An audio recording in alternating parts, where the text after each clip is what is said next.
All righty. It says we are live, so I will take its word for it. It's an exercise in trust, as I like to call it.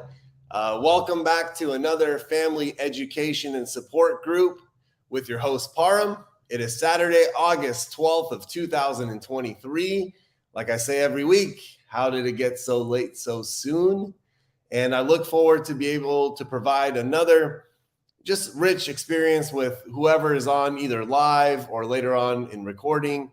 And hopefully you're able to find something that you're looking for in the middle of this live stream.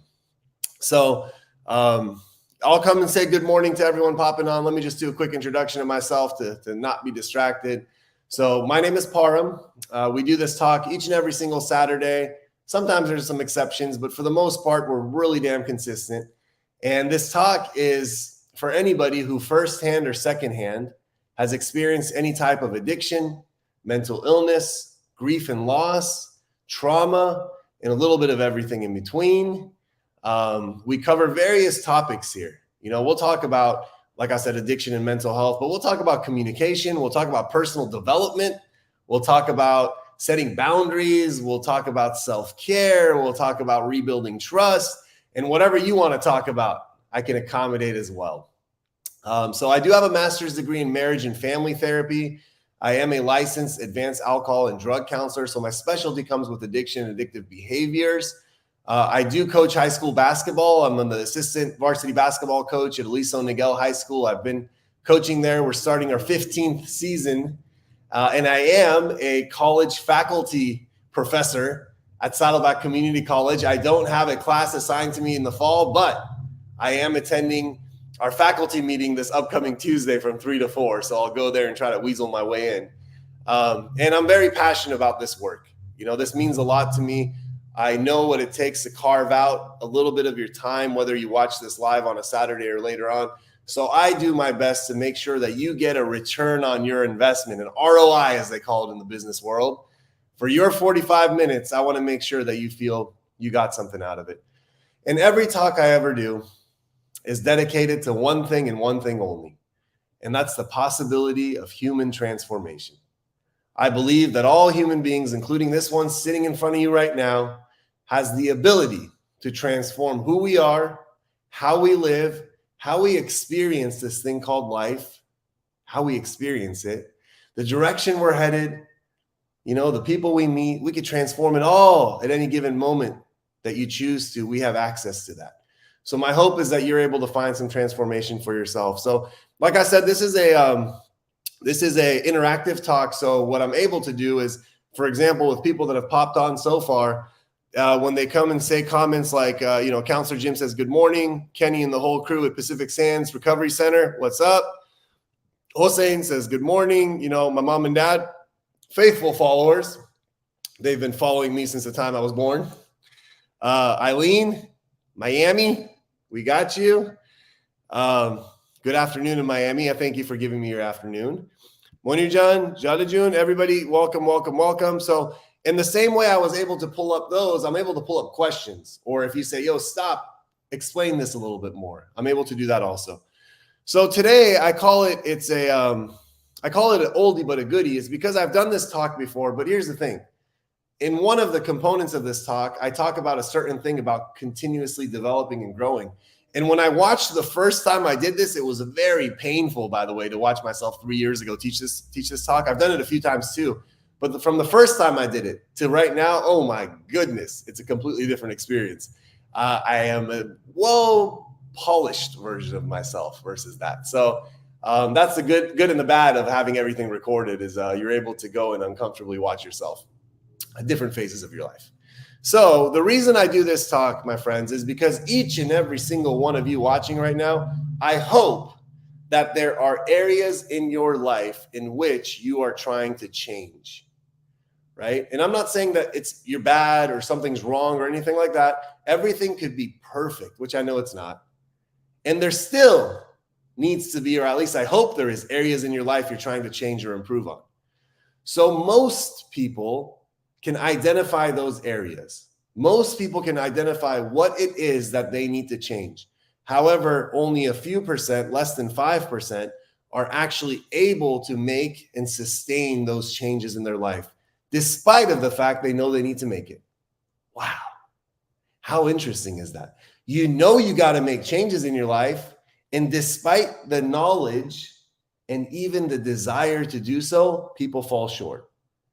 You don't got to take my word for it. Look at the last X amount of times you tried to make certain changes in your life, and if you were unable to succeed. So today, my goal is to be able to teach you the elements and the components needed to make lasting change. I believe if you're missing any of these, you're going to fall short. And I believe if you have all of these, you will succeed. So now it comes down to, do you want to buy this person's wisdom, knowledge, information, or not? And you know what? Whether you do or you don't, none of my business. We got a couple more people popped on. We got Tennessee in the house. Man, we got Tennessee. We got Miami. We got California. Pretty cool. Covering the whole country. All right. So let's get into it. Formula for making changes. It's an acronym system. I kind of like teaching in acronyms because I have a highly structured and organized brain, and it allows me to stay on task because I also suffer from something called attention deficit hyper activity disorder, ADHD, So here it is. The first letter of change is C. And C stands for three things in my humble opinion. Actually, I'm not too humble. Three things in my opinion. Ready for this? The first C stands for this thing called courage. I believe that every human being that is trying to change something in their life must demonstrate courage. Why do I say so? Because courage is defined as taking action despite of fear. See, when you want to make changes in your life, it's safe to say that oftentimes there is the fear of the unknown. There's the fear of what's going to happen. There's the fear of how is it going to look like. And in order to make the change, despite of that fear, you must take action. There's a reason why the men and women of the armed forces, military, firefighters, police officers, there's a reason why so many people tell them, you're so courageous. Here's the reason why. Because as a part of their job and their training and their specialty, they have learned to take action despite of fear. I've talked to many firefighters and cops and first responders and military personnel. There are times that they are feeling the fear, but despite of that, they're trained to go act anyways. And human beings are the same way. I mean, yeah, you might not be a first responder, you might not be in the military, but when you're trying to take changes in your life, there is a overwhelming sensation of fear that happens. You must exhibit courage and take action despite of that fear. To anybody that's in the recovery process, whether it's firsthand or secondhand, whether you're the individual struggling with addictions or you're the family member of someone who is struggling with addictions, I want you to know this, that if you've started the process, you've demonstrated courage. Because for those struggling with addiction, a life without drugs and alcohol is scary. A life without using something to self-regulate their emotions is scary. A life without drugs and alcohol, which is a part of their identity and the things they do and the places they go and the people they hang out with, when you remove that, the void is scary. And if you've entered recovery as that person, you've demonstrated courage. If you're a family member and your loved one is going through addiction or mental illness, and you've had countless nights, sleepless nights, if you've had fear, financial fear, if you've had legal fear, if you've had all of the above, and now you're in recovery for yourself, despite of the fear of what's going to happen to my loved one, what's going to happen to our life, how is our life going to change, you have demonstrated courage. So the first element is courage, my friends. Now, the second one is something called commitment. I'm big on this word commitment. I know Counselor Jim is too. We talk about it all the time. We had a treatment team meeting yesterday, and we were talking about the levels of commitment of different people in the program. And I'll tell you this, commitment is defined as the following. It's the willingness and the motivation to continue doing something after the initial excitement has worn off. Any fool in the world can start something, but how many people finish what they start, let alone finish it with integrity and all the way through the accomplishment of their desired goals? Not many. See, the reason why commitment is defined as the motivation and the willingness to continue something after the initial excitement's worn off is because whenever someone starts a task, whether it's a new diet or new job or new routine or new something, new relationship, it's easy to be committed at first because you're so damn excited. You're so just pumped up. And the previous version might have not been good, so this is better than that. But then all of a sudden we find this thing called normalcy. We find this thing like everything gets back to equilibrium. We find this thing of just complacency, and then we're like, okay, I'm good now. But have you truly finished your goals and your tasks? The best place to see where this muscle of commitment is weak, well, two places. One, New Year's resolution. People say they got to make all these changes in their life, and by the 4th or 5th or 6th day of January, they're like, I could take a day off. Another place is community colleges, where I told you I'm a faculty member with an unassigned class because they didn't have anything to give me. Is community college parking lots. The first week of school, if you've never been, at least the California one, I don't know what it's like in different states, but in California, we have some wonderful community colleges. Wonderful, wonderful. If you do well in those colleges, you can go to any university in the United States. I promise you that. But there are so many people signed up for school that even if you have a class assigned to you, you ain't going to find parking. You might have to go park 2 miles down and shuttle down or walk, 40 minutes to get to class. And it's like, wow, all of these people are so committed to their education. And then all of a sudden, week 8 comes around and 50% of those people are no longer there. It's like, hey, how did that happen? How did we go from full capacity to no parking to the parking lot is starting to look empty? Because the commitment muscle in people trying to make changes is weak. By week 12, 25% of that college is there. How sad is that? How sad is that? And that shows what happens. See, the first week it's excited. I want to go to school. I want to get some education. I want to change my life. Week 8, 10, 12, they're like, maybe next semester.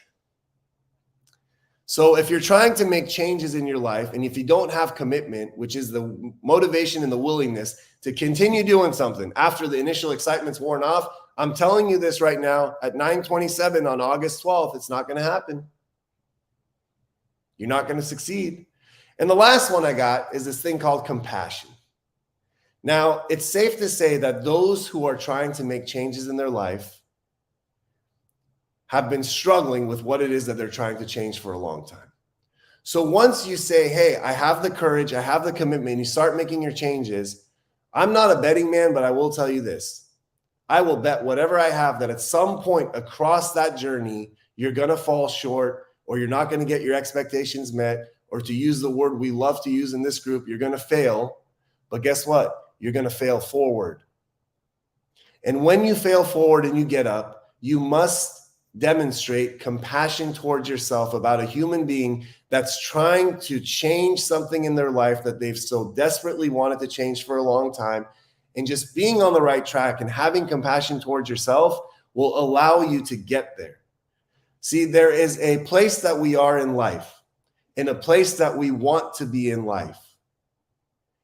In that gap is what I call the vision gap. It's where you are to where you want to be.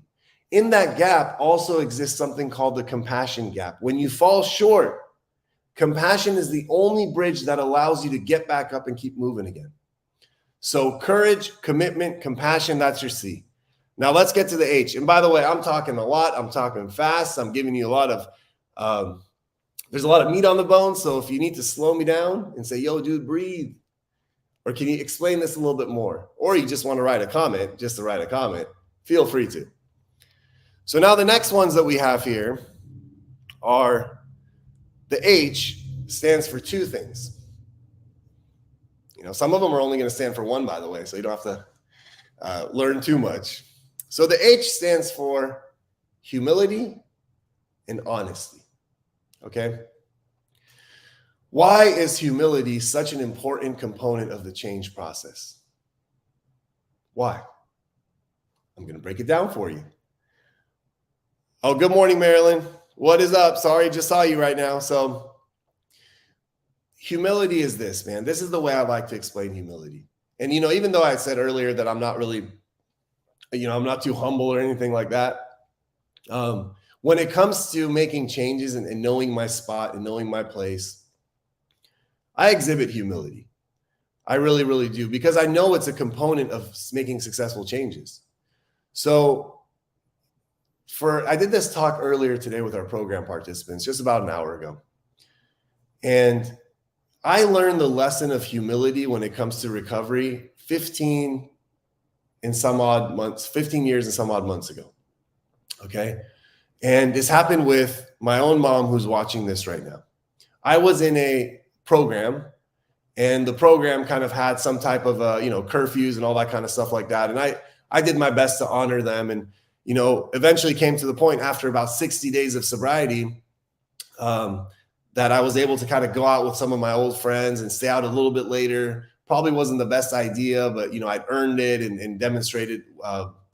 They trusted me enough to give me this reward, let's say. And I remember being out, and my mom calls me up around almost 12 o'clock. I had to be home around 12. She called me around 12 o'clock. Hey, just making sure everything's okay. You're sober, you're and all that kind of stuff. And I was, I was really cold or short with her. And I was like, yeah, I'm fine. Like, this is ridiculous. Hung up the phone. And the next day, I remember it was I went to group. And it was a Monday, so that happened Saturday night. And then 2 days later, I went to a Monday night group from 6 to 10 with the counselor that taught me everything, Mr. Siamak Afshar. Rest in peace, my friend. He passed away about 3 months ago, but his wisdom and knowledge lives on in this moment. So I was sitting there in his group, and I was just talking about, yeah, man, like, this is ridiculous. I'm working a program. I'm doing the deal. I'm pissing in these cups. I'm clean. I've never broken one rule. And can you believe my mom calls me up at almost 12 o'clock to see if I'm going to be okay, if I'm home, if I'm not drinking? Like, what else does she want me to do? And I was genuinely frustrated with the situation, because I was trying so hard in my recovery. Like, I genuinely was trying so hard in my recovery. And I was like, my ego was just hurt. And Siamak looked at me like this with his little look that he had. And all of a sudden, he just said, "Who the F do you think you are?" And I was like, whoa, bro, like, chill out. What do you mean, who the F do I think I am? Did you not hear what I told you happened? I said that I was even going to be home on time, and my mom's freaking out, and I wasn't even drunk. He's like, who do you think created that fear in that woman? Who do you think created that anxiety in that person? How many nights did your mom stay up at night waiting for you all these years to come home? How many times did she wait to hear you throw up in the bathroom just to know you're home safe? How many times did you take from her financially or emotionally?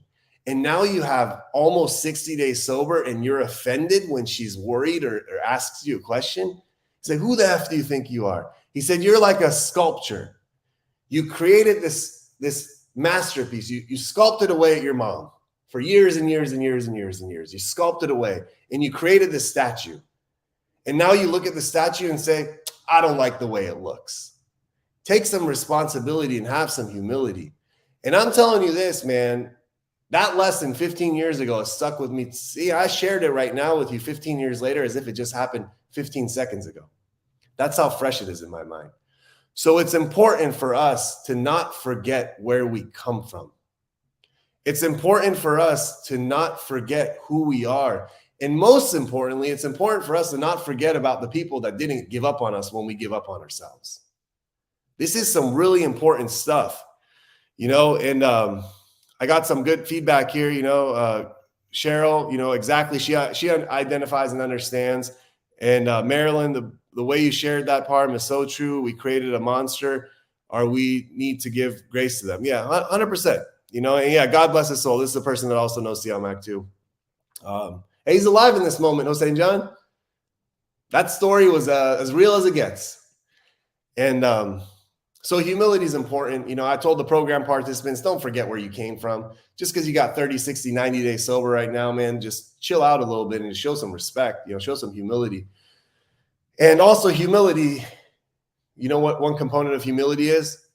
Raise your hand and say, I need help. Raise your hand and say, I don't know what the heck I'm doing. Raise your hand and say,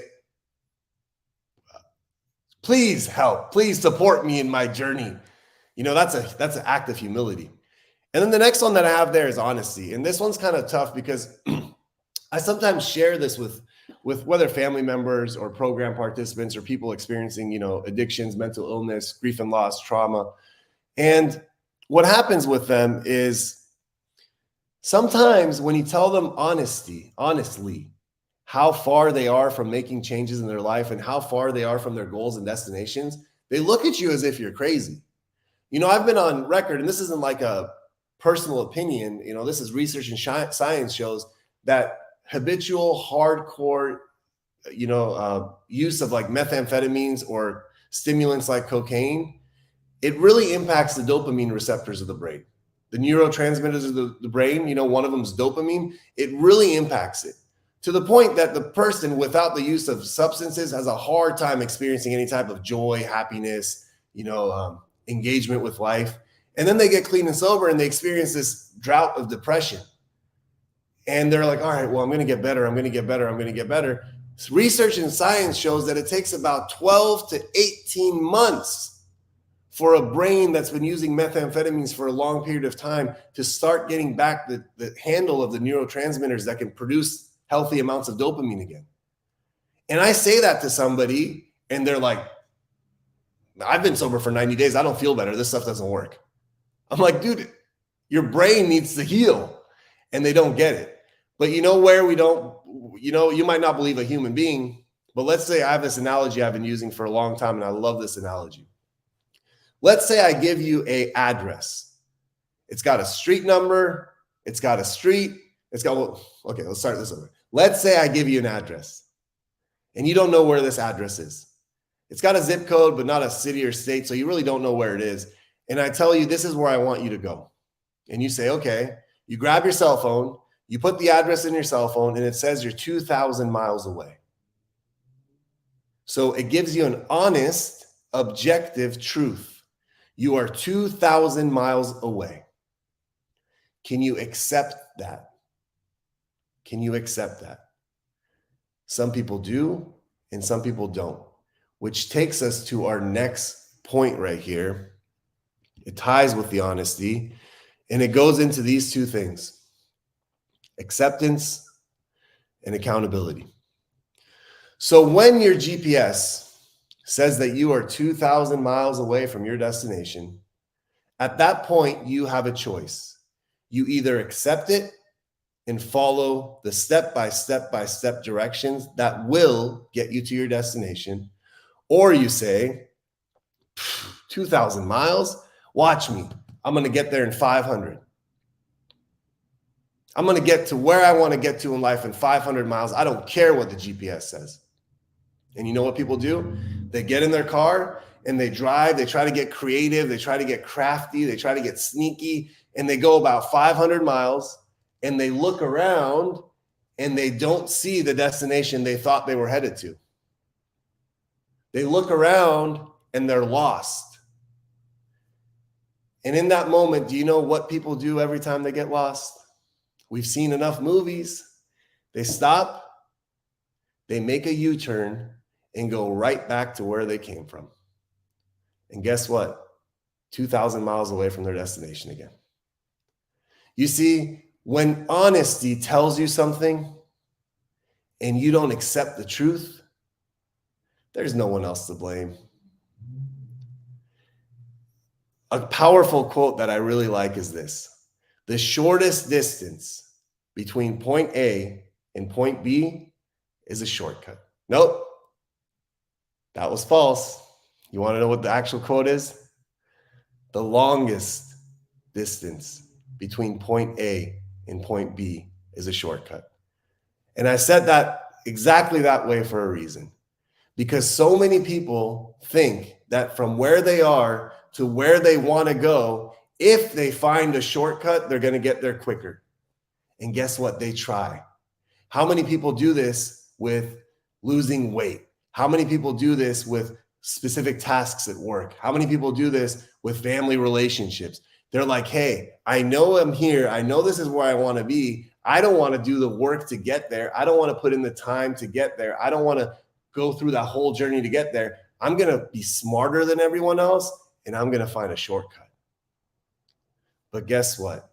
The longest distance between point A and point B always has been, always is, and always will be a shortcut. There are no shortcuts to getting to your destination in life.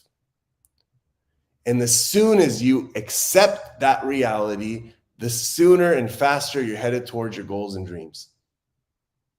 Some people do, and some people don't.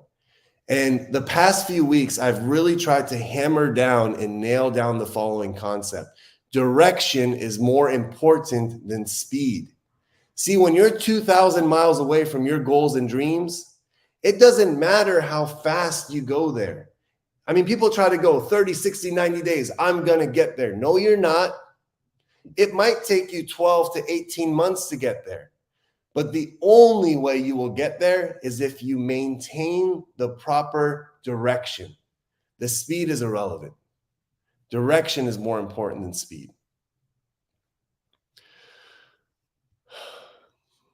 Yeah, that's a good one too. The distance between denial of truth and acceptance is my ego. 100%. You know, I think the ego is what breaks a lot of things. You know, that's for sure. That's for sure true. Acceptance is the key to all my problems, but doesn't mean I am capable of everything today, but I'm willing to work towards it. Yeah, you know, and acceptance is the key to all my problems today is a passage that comes from, 12-step programs. It's in the book. It's not in the main part of the book, but it's in the book. Page 417, if you ever want to go look. Different editions have different pages. And it's a very nice, powerful passage. And actually, right now, if I can pull it up, I just want to read this. So I'm going to read this to you from the paper. I don't have it memorized at this moment, at least. But it says, acceptance is the answer to all my problems today. When I am disturbed, it is because I find some person, place, thing, or situation, some fact of my life unacceptable to me. And I can find no serenity until I accept that person, place, thing, or situation as being exactly the way it's supposed to be at this moment. That last part, in my opinion, is the biggest part, because it doesn't mean that when we have situations, people, places, things in our life that are just horrible for us, it doesn't mean that we just live with that for the rest of our lives. But in order to free ourselves and to access serenity, in that moment, we have to accept it as exactly the way it is. And oftentimes, you'll hear me say this, and counselors like Jim and people that have been around, the recovery programs, sometimes we have to accept the fact that we ain't going to be able to change our circumstances, but we can change ourselves. And by doing so, our circumstances will change. Okay? They will change. So good thing right there. Let's see what we got here. So we got Cheryl saying, this is bringing up so many things for me. I am so grateful for the journey in my 16.75 years. Hey, 3 more months, that means, and you got 17, if I did the math right. But no fronts, Miss Cheryl. No fronts. We'll celebrate 17 when we get there, and I'm confident we'll get there. Our ego is our enemy. It will make us go astray. That's a nice way to say it. Our ego is not our amigo. Southern California, you gotta know a few words. Yep, no fronts. So let's see. We got back to so accountability.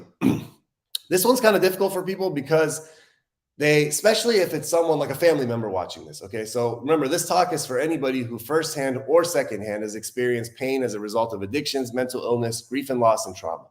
Sometimes family members come in and they might actually be in an advantageous place in their own life outside of this situation with their loved one, but maybe they've been able to succeed at work. Maybe they've been able to maintain a decent home and a family, and their finances are in check. and they're doing well. And they get into these programs and they say, hey, you got to go to these meetings and you need to find yourself a sponsor and you need to call that sponsor every day. And they're like, whoa, bro, like I said, my kid is the one, or my spouse is the one, or my grandkid's the one with the problem. I got to call someone every day, So accountability is weird. And, for people in the program, when they tell them to call someone every day, to stay accountable to someone, a lot of them have trust issues and they just don't feel comfortable reaching out. So it's like a delicate muscle that needs to be trained. But accountability, we need to reframe the way we look at this, because when you're trying to make changes in your life, I'm telling you this, it is much more difficult to do it on your own. Sometimes I would even use the word impossible or improbable without accountability. See, the greatest athletes, and the only reason I'm using them is because we all sit and watch and marvel in awe at their total package of how they present themselves and the things they do, right? I mean, the whole freaking world stops to watch things like the Olympics, right? Every Sunday, the United States stops to watch American football. Every, Champions League, the whole world stops to watch soccer. And we just marvel at how fascinating these people are of their athletic, abilities. All of them have people they are accountable to. They have coaches. They have strength training coaches, cardiovascular coaches. They have dietitians, nutritionists. They have medical professional. They're accountable to all these people at all times in order for them to be able to stay on track. If you're not accountable to something or someone, then that means you're only going on your own will and your own kind of a willpower and your own kind of grunt. The days that life gets difficult, it's not enough.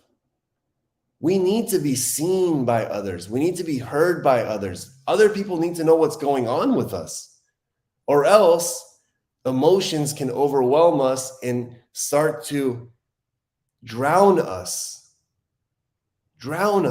in our situation. I've seen many people get suffocated by their emotions because they're not accountable to somebody. So learn that lesson. Become accountable to someone. Even if it's a paid relationship like a therapist or something, make sure that there is a place and time that you go that you are accountable about all the areas of your life, especially when you're trying to make changes.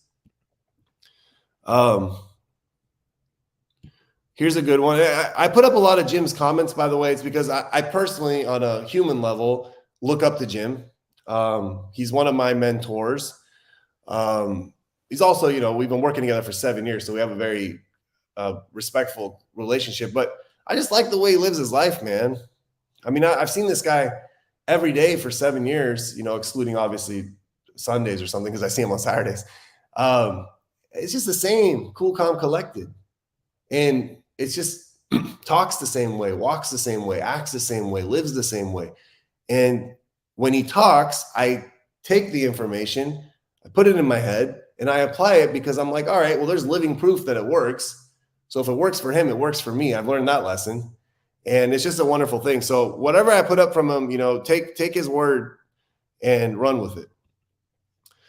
So the next one that we have here is N is for no. I got to speed this up. Sorry. So this one's only one. I don't know if some of you probably know this person, but Warren Buffett is one of the world's richest people. And Warren Buffett has been quoted to say that the difference between successful people and very successful people is that very successful people have learned how to say no to almost everything. And there's a lot of people watching this talk that are trying to be very successful in the changes that they're trying to make in their life. But as soon as they get an offer to go do something, as soon as someone asks them to go do something, as soon as something comes on the TV that they've been wanting or needing to watch, as soon as they get distracted by shiny objects, they say no to themselves and yes to all of that. Then they sit back wondering, how come I'm not becoming very successful in the change I'm trying to make? Because if you say yes to everyone else, you're saying no to yourself. And I'm telling you this, as a family member or a person watching this firsthand or secondhand, going through addictions, this is what you have to know. If you are trying to make changes in your life, you must put yourself first, put yourself second, put yourself third, put everything else underneath you. And here's the reason why. Because for everything and everyone you put above you, you remove yourself from the equation. You disconnect yourself from yourself. And if you're disconnected from yourself, if you are not a priority in your own life, you will not be able to become very successful at the changes you're trying to make. You might have momentary moments of success, but they won't sustain long term. And a lot of you who come from dysfunctional homes, chaotic homes, there's a lot of codependency in your DNA because of the way you were brought up. You feel bad when you say no, and you got to stop that. I know you think that people care as much as you think they do if you say no to their request. I know you think that they're going to be offended or they're going to judge you, but trust me when I tell you this, outside of a moment in a conversation, they do not care. Because the same way that you are always thinking about yourself and your loved ones and your child or your spouse or your work or your bank account or your fridge or your laundry, so is everyone else. And when everyone else is thinking about themselves and their lives, guess who and what they're not thinking about? You and your life. So put yourself first if you're trying to make changes in your life, and allow yourself to become a more polished, powerful, empowered version of yourself, and then let that person go help if and when appropriate. Okay? And the next one that we have here, let me see, there's a comment. Accountability gives me responsibility to do the best I can. Yeah, responsibility and accountability. I think a person that is responsible is oftentimes accountable, and a person that's accountable is oftentimes responsible. And keep knowing your vocabulary. And I think, Jim, I'll take that one step further. For those who are trying to make changes, make no one of like the most commonly used words of your vocabulary. And I'm not saying forever, in the initial stages of trying to make lasting change. So the next one I got here is G, and the G stands for two things. Number one is growth. Number two is generosity. So what am I talking about when I say when you're trying to make changes in your life, you have to have growth? Because change is not isolated in a moment. If you're trying to make changes in your life and you're trying to sustain and maintain those changes over the course of 3 months, 6 months, 9 months, 12 months, a lot is going to happen in your life. Some is going to be known, some is going to be unknown. Some are turns you know about, and some are blind twists and turns that just hit you in your face. If you don't constantly grow emotionally, intellectually, spiritually, physically, if you don't grow, if you don't invest in yourself, if you don't develop yourself and invest in personal development, then when those life events happen over the course of a 365-day calendar, you're not going to be able to withstand the impact of that. And you'll go right back to normalcy. You'll shrink right back down again. And if you're wondering, well, what does growth look like?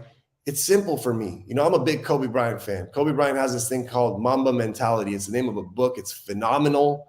But all that Mamba mentality means is this: the constant quest to be one's best version of oneself, not other people. There's no comparison in it.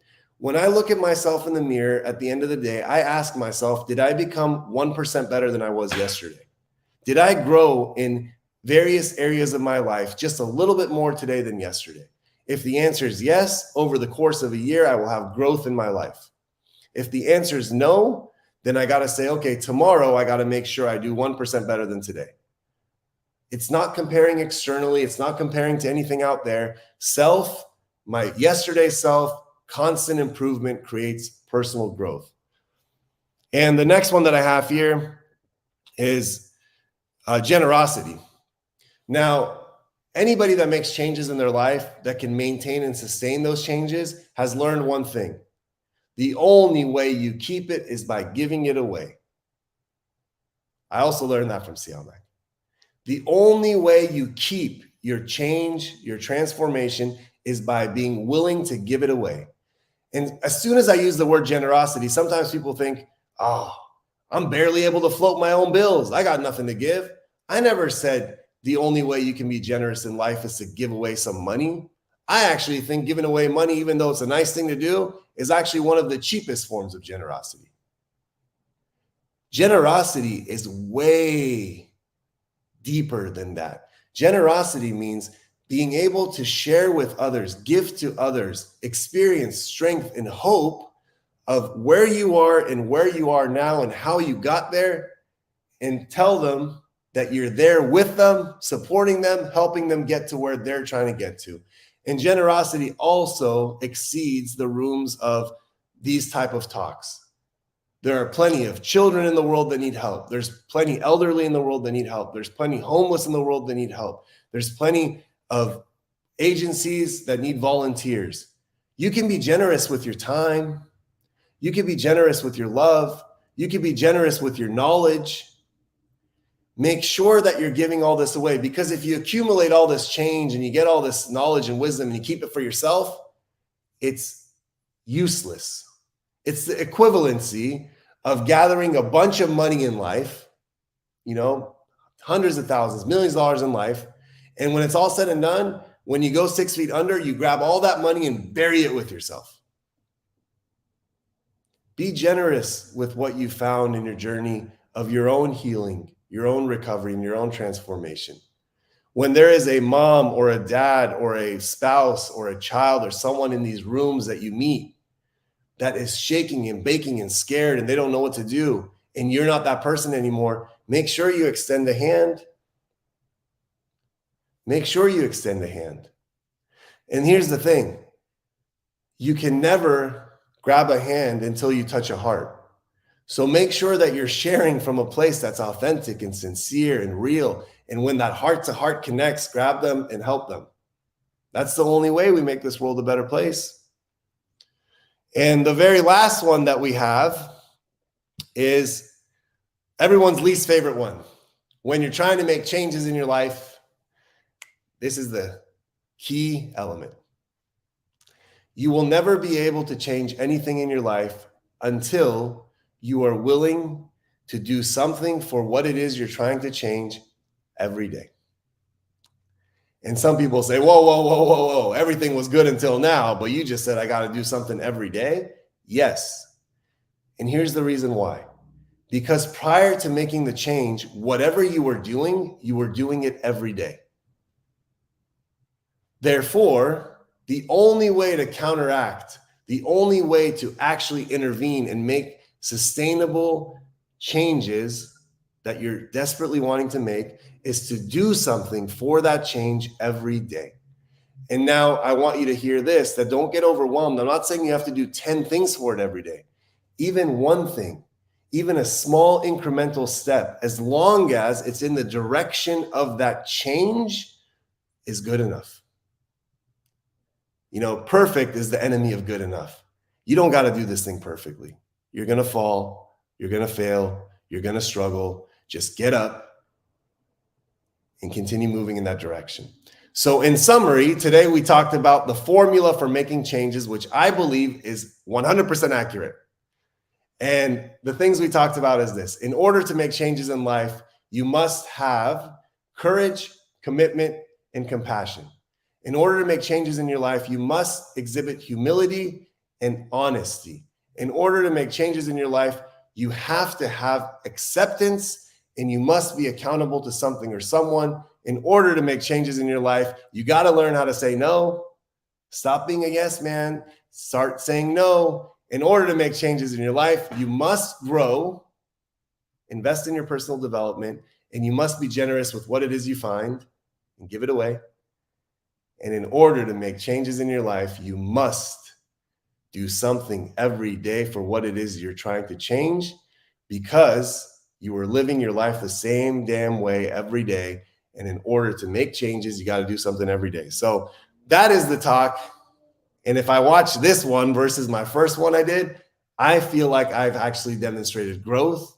with the way I speak, the way I talk, the way I, project my voice, the way I change my volume, the way I interact with the audience. And that for me shows that I am investing in this journey for myself. So hopefully I'm modeling what it is I'm asking you to do. I'm not one of those people that comes and preaches and I don't follow what I preach. I do what I teach. So let me know if there's any takeaways. And we'll go from there. The more you give, the more you received. Oh, Jim, you got a compliment here before you go. We are blessed to have people like Jim that we can all look up to, knowing that he has been on this journey of transformation and life succeeding. Thank you, Jim, for being such an inspiration to us all. I missed you right here, Eileen. And learning to have no guilt, second guessing when saying no. Yeah, we've talked about this a lot. It's okay to say no without guilt. Having a mentality of being generous with your assets in any way of your life. Yep. Thank you as always. Really listen to what you are saying and try to apply them. Thank you for that. Thank you. Great investment of my time. That's my ROI to you. My goal is to give you a return on your investment. 45 minutes, good enough. Jim, thumbs up. He appreciated the comments. I just want to say I love and appreciate all of you. Mika, appreciate you too. You just popped on at the end. Hope you have a wonderful weekend. I will be back next week, same time, same place. If you have any topics you want me to share about or talk about, put them here. I promise I'll give you a full 45-minute talk on it. So let's make it collaborative. Give me some feedback, and we'll go from there. So hope everyone take care of yourself. Do something every day for the things you're trying to change.